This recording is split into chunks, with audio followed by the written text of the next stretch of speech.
Transaction solutions you can depend on.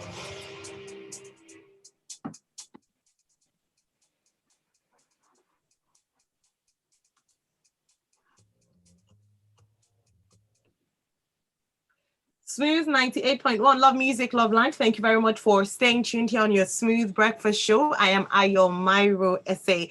And on today's show, I have Onome with us live. Onome, good morning and great to have you on the show. Good morning, Ayo. Good morning, Lagos. Good morning, the rest of the world. I see that you skipped my surname, Ayo. So I take it that you've joined Valentine and Coyote and Judith and Rochus again. Okay. It's Ohwovoriole. I thought I'd proven myself. All right, so if you'd like to join the conversation, please go onto our YouTube channel. We're streaming live on YouTube, youtube.com, search for Smooth 981 FM Lagos. And then we're also on WhatsApp. So you can send your message to WhatsApp. WhatsApp platform is 0809 444 0981. I'll say that again a bit slower. 0809 444 0981. So, Onome, this morning we're starting off with a story about POS transactions in Nigeria surging by 45% and hitting 4.1 trillion naira in 8 months. Of course, point of sale transactions, POS. Number one is what are the reasons for this? Or what's responsible for this surge, and what's the impact? Does it mean our cashless policy is working? Please take us through this. I suspect that it's likely due to the increase in agent banking, and that's a good thing, really. Now, regarding if it's better with the cashless thing, I would say no, because if the increase is probably due to agent banking, right? If you look at most of the transactions, there's still an element of cash involved, right? So the cash transactions have merely moved from the banking hall to a agency banking agent. So it's a good thing. It's a step in the right direction. But we're not yet there. We're still largely a predominantly cash-based society.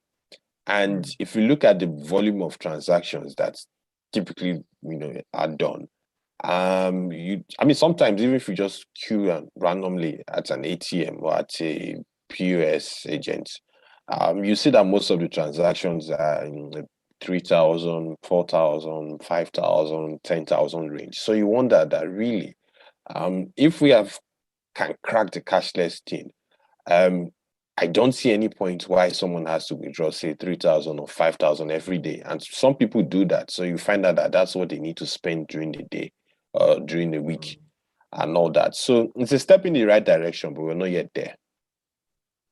All right. So I think you possibly answered my next question, which would have been, are you happy with this progress? Do you think we've made enough progress, or we are not quite where we ought to be in terms of POS transactions, people moving, using more technology with regards to in the area of financial transactions?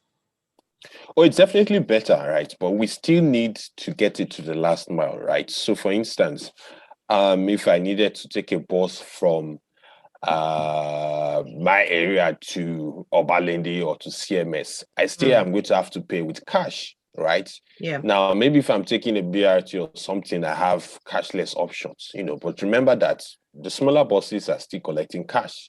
So if we can crack transactions like that and have them move to cashless, then we can really, really accelerate things. So it's great. I mean, it's a source of employment. It's easy pressure on the banks. I mean, I know banks in my area, for instance, that the ATMs don't work during weekends. So I don't even bother going to the ATM there, right? So it's a great step in the right direction, but I think we can do better. All right, so we can certainly do better. Thank you very much. One last one before we move on to our next story, right, Onome? So in terms of, you mentioned taking the bus and not being able to pay with POS, do you think we'd get to a point where the informal sector would be more open to using POS? I know in some areas they've embraced it, but do you think they would be more open to embracing the use of POS And if so, if not, or if so, what should be done more to push this? I think we will get to that point, right? For instance, I think I hardly do cash transactions. Okay, maybe one might argue that maybe I'm in a small niche, but we'll get there. But what we need to do, we need to have more education. We need to have seamless delivery, right? So sometimes you might see that a 3,000 or 5,000 naira failed transaction, that could be a major transaction for a small business owner, right? Or or if you have a transaction error, right? You use a P.O.S. and money is deducted from your account, but its sales declined or something. Yeah. That's a lot of money, right? Now, some people might wave it off and say, "Hey, I don't have the time to go to the bank to pursue it," But if that's a huge sum of money for you, right? You're not going to want to use a POS. You'd rather Yes. just do cash, and you know True. that there are no excuses. So if we can get things better, right, regarding infrastructure and all that, it's better. It's better. So a few years ago, I knew POS failure rates used to be really quite bad. It's much True. better. But we need to take it to the next level. And also, if you look at it, it still boils down to infrastructure, right? Most of these back-end operations, you're running on alternate power, you're running on networks that are not entirely reliable. So for instance, it's common knowledge that at the end of the month, the first few days of the month, man, everything goes haywire. So we need to fix those kind of things. But we're growing, and we'll get there. All right. Excellent. Thank you. So moving away from that story, we have here that low inventory and transport costs push price of beans to 100,000 naira. I mean, this is shocking, but please take us through the story. It's not really shocking for me because it was something one could foresee. Because if you look at it on a global level, food prices are rising. Everybody's feeling the pinch. Obviously different from country to country, right? So some countries it might be 3, 4, 5%, but one thing about statistics and numbers is that 3 to 5% might look small, right? But that's a lot of money to people, right? So if you have to spend 5% or 10% more, that's a lot of money. But the food issue in Nigeria is really I would say is caused by two factors. You have supply issues, you have insecurity issues. And what I would love to see and what we really need to do is to throw open the borders, cut down duties on food as much as possible, and that way you can have food flood the market, right? Because it's probably going to get worse. We're already in the ember period, and we know that by November, December, food prices are really going to start inching up. So it's to be expected. It's painful, it's hard, it's not just beans, it's across literally everything you can think of. So for those of us who like turkey, for instance, the increase in turkey has been wild. So I've had to cut it from my diet because it's scary when I look at the bill. You made right? an economic decision. Yeah. And I guess I'm old enough, so I'm no longer growing tall, so I don't think I need that much. All right, thank you very much. So JJA says on YouTube that the informal sector would probably depend on scan to pay, QR codes, and USSD than POS. What do you make of that? That makes sense. Yes, maybe to an extent, right? But I would say it depends on the transactions, right? So with some of those short code things, I would say that the failure rate tends to be a bit low, right? And it's somewhat easy to track. But if I do a POS transaction, right, and it fails, whose fault is it? I have to go to my bank, right? But if I do a USSD thing and it fails, it's one of two things. It is either the money doesn't go through, I'm fine, or it goes through and we can sort out evidence and all that. So I would say yes, but I would say ultimately, what would really crack it, and now it comes to my mind, is if we can have increased penetration by the fintechs, if we can have increased usage, right? So we're still at a point whereby to exit or to enter any of the popular fintech apps, I have to go through the banks that are using the same infrastructure that can be a bit rocky. So if we can scale them up to an extent whereby we have, and they're working there, but it will take some time, whereby they have their own closed circuit, right? So if I have ABC and you have ABC, I'm not crossing any of the major banks. I can swap. And so if we have that really, and that brings us back to the telco, right? We need the payment service thing by the telco to work. So if we have that working, really that helps, because if we're all using the same network and we're swapping it that way, then failure rate is less and there's probably going to be more trust. So ultimately it's back to the court of the government. Let's have this telco P.O.S. Payment service thing work properly, and then that will help accelerate it. All right, excellent. Matthew Afolabi was asking, what is the prospect of the e-Naira in enhancing the cashless policy? It would help, but I don't think it would probably be more useful for larger transactions, right?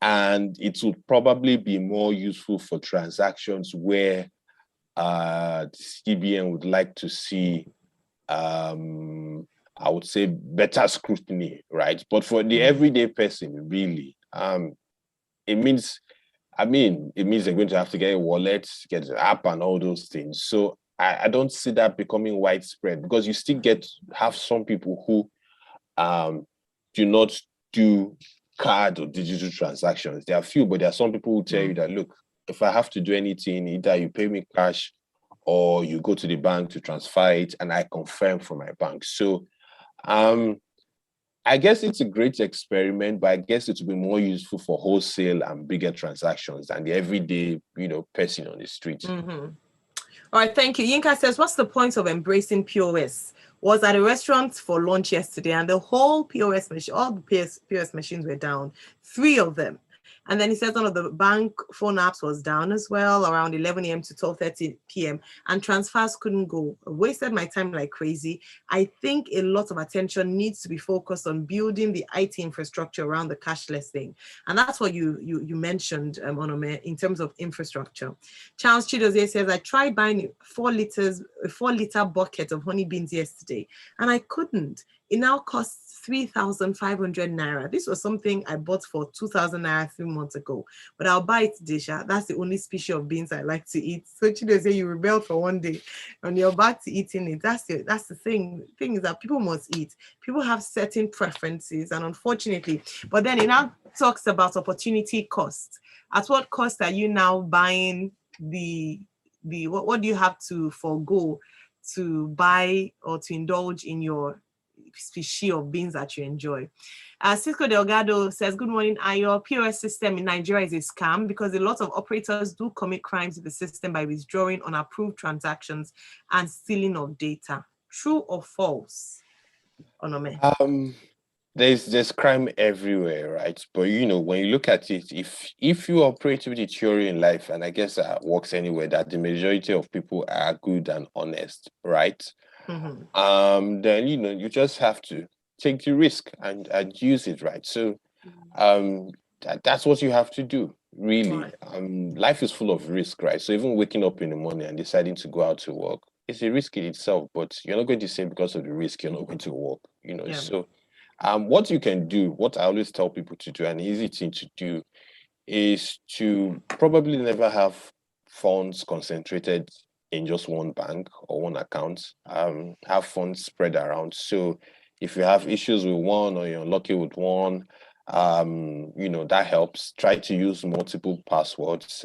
Don't use your birthday or your year of birth or your sweetheart's year of birth or something as your password. Try to have multiple passwords and maybe a few more bank accounts. That will help really, but life is full of risk and we just have to. And how does the system grow if people don't use it, right? So just have to. All right, thank you so very much, Onome. We're out of time. Yinkos is of the opinion that Onome get on the fast lane. On Business Express is sharp, sharp, sharp. Rotus is Rotus, Fire is Fisayo, Fisayo is Fisayo. So Onome should be Onome. End of story.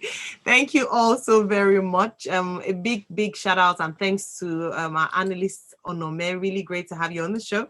And of course to all our listeners. Now for Tunuga, who's on the Airtel update. Tunuga, we'll try and set this up tomorrow. Hopefully we will have conversations around stocks and shares tomorrow, and so I'll bring that up. Please resend tomorrow so we can have a full conversation on that. Thank you very much. All right, next up we have a great conversation with Olakumi at 7 o'clock, brought to you by Devon Kings, and then straight afterwards at 7:30 we bring you Freshly Pressed 981. Stay tuned. Express, brought to you by Intersection. Thank you so very much. Thank you. Have a great day. Have a Bye.